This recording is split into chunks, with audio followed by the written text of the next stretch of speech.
Bob, we've covered the benefits and we've covered the value. Now I'd really like to talk about what are some of the key elements of good strategic PR planning. Well, there's probably a laundry list of those, but let me just highlight two that I think are probably the most important. The first is the goals that we create for our communication programs and campaigns really need to be tied to operational goals of our organization. Mm-hmm. We cannot operate in a vacuum. We need to be operating, helping our organization achieve its overall goals. So if our goals are not tied to operational goals, we have to ask ourselves the question, what are we doing here? Mm-hmm. We're not in consonance with the rest of the organization. We're out of step. Mm-hmm. And of course, all those goals need to be clearly connected to the mission of the organization. And this applies to any kind of organization, whether you're a government agency or a corporation or a not-for-profit or a hospital. It just doesn't matter.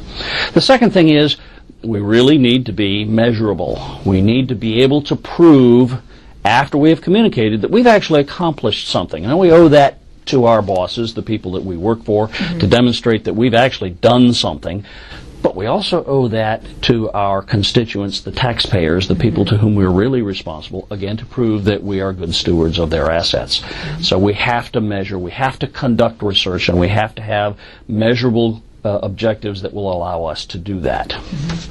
I know that, for example, the governor of Indiana, Governor Mitch Daniels, that's something that when he came into office now 5 years ago, that was one of the key items that he wanted for every single agency. And I know it was very helpful for our agency specifically that we, because we have gone through the APR process, we do have people that are educated in PR. That is one of the things that we were able to bring that we found that other agencies had a little bit of a struggle with, was actually being able to provide these measurable PR objectives and so forth that we could come back and actually tie to not only operation, but also tie to efficient and effective operation.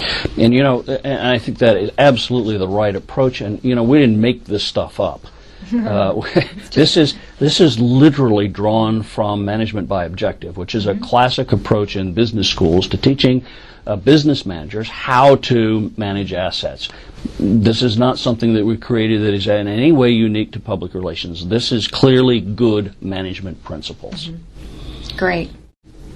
Bob, we've touched on the topic of measurement here, and I'm just wondering, how can you measure the value of strategic PR planning? I think that's something our members would really like to hear. I could take a minute or an hour with the answer to this, and I'll choose to take just a couple of minutes. Let's start with measurable objectives. When we set out to communicate, we need to create objectives. These are statements of outcome. What are we trying to do? To whom? What change are we trying to effect, and when should that change take place? And basically 4 basic elements to any written measurable objective: an identifiable public, a behavior that we're looking to affect.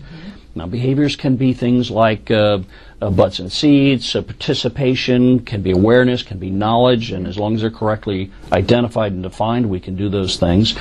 We also need to know what level of change are we looking for. Do we want to increase or decrease something? Do we want to increase a number? Do we want an increase in percentage points? Do we want, in the election business, how many votes do we need? Those kinds of things. That's measurability.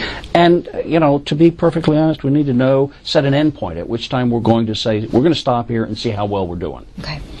Both of these, however, really rely upon one magic word, and of course my students will tell you, oh, it's the R word. And they're right. It's research. We have to research to establish a benchmark against which we can measure.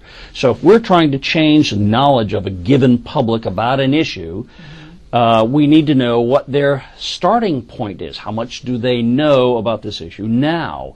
Then we create an objective in which we can measure. We then use tactics to try to change that level of knowledge in that public.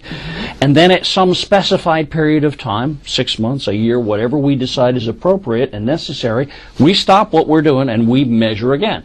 That requires another set of research. It could be focus groups. It could be online surveys. It could be in-person surveys. It could be men in the street interviews. It could be all kinds of possible research to go back and decide, okay, we started with X percent.